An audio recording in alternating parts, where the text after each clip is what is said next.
আসসালামু আলাইকুম। কেমন আছেন সবাই? আশা করছি আপনারা সকলে অনেক ভালো আছেন।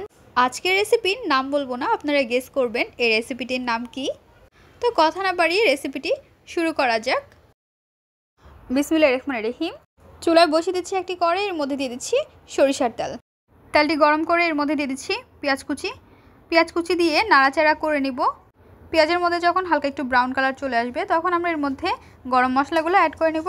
দিয়ে দিচ্ছি তেজপাতা, এলাচ, দারচিনি, লং। গরম মশলা দিয়ে দেওয়ার পর খুন্তির সাহায্যে নাড়াচাড়া করে নিতে হবে। দেখতে পাচ্ছেন পেঁয়াজের কালার অনেকটা চেঞ্জ হয়ে আসছে। এখন আমরা পেঁয়াজের মধ্যে অল্প পরিমাণ পানি অ্যাড করে নেব, মশলাটি যেন না পুড়ে যায়।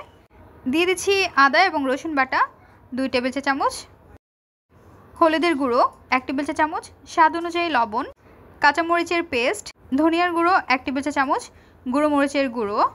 আমাদের বাসায় যেহেতু ঝাল খেতে সকলে বেশি পছন্দ করে থাকে তাই ঝালের পরিমাণটা একটু বেশি রেখেছি।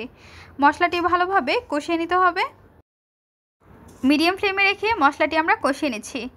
মশলাটি যখন ভালোভাবে কষানো হয়ে যাবে তখন আমরা অ্যাড করে নেব। দেখতে পাচ্ছেন চারপাশে তেল উঠে আসছে। নাড়াচাড়া করে নিচ্ছি। নাড়াচাড়া করে এর মধ্যে আমরা অ্যাড করে নেব।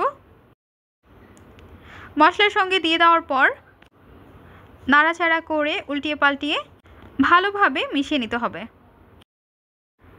ভালোভাবে মিশিয়ে নিয়ে নেওয়ার পর আমরা ঢাকনা দিয়ে ঢেকে রেখে দেব 2 থেকে 3 মিনিটের জন্য। চলে আসলাম 2 মিনিট পর, ঢাকনাটি উঠিয়ে নিচ্ছি। খুন্তি দিয়ে আমরা নাড়াচাড়া করে নিচ্ছি। নাড়াচাড়া করে নিয়ে নেওয়ার পর আবারও ঢাকনা দিয়ে ঢেকে রেখে দিতে হবে। চলে আসলাম 3 মিনিট পর, ঢাকনাটি উঠিয়ে নিচ্ছি। খুন্তি দিয়ে নাড়াচাড়া করে নিব। এখন আমরা এর মধ্যে অ্যাড করে নিব ভাজা জিরের গুঁড়ো। ভাজা জিরের গুঁড়ো চারপাশে ছিটিয়ে দিয়ে দেওয়ার পর ঢাকনা দিয়ে ঢেকে রেখে দেব। এখন আমরা ঢাকনাটি উঠিয়ে নিচ্ছি। খুন্তি দিয়ে নাড়াচাড়া করে নিচ্ছি। রেসিপিটি তৈরি করা হয়ে গিয়েছে।